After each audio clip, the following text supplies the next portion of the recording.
Have you ever wondered how we move from one place to another?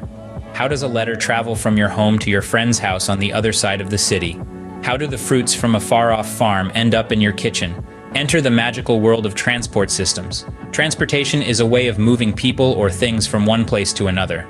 Sounds simple, right? But oh, there's so much more to it. There are many different ways to get around, and each one has its own special story.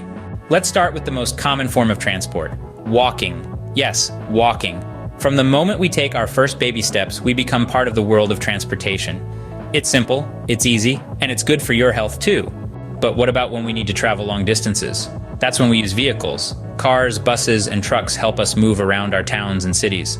They run on roads and are great for quick trips to the grocery store or a visit to grandma's house. And then there are trains. Trains are like really long buses that travel on tracks. They can carry a lot of people and even heavy goods from one place to another. They're super fast and are perfect for long journeys across the country. Whoosh! Did you hear that? That's an airplane flying high in the sky.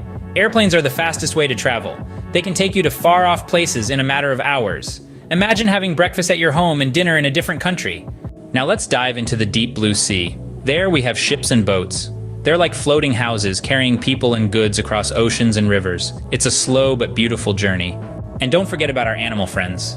Horses were once the fastest way to travel on land, and camels are still the best way to cross a desert. So you see, there are so many ways to get from one place to another.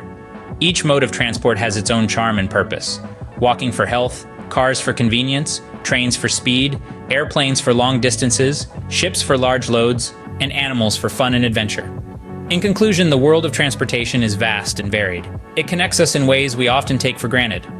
From the humble walk to the high-flying airplane, each method of transport has its own unique story to tell. So, the next time you're on the move, take a moment to appreciate the journey, because, as they say, it's not just about the destination, but also the journey.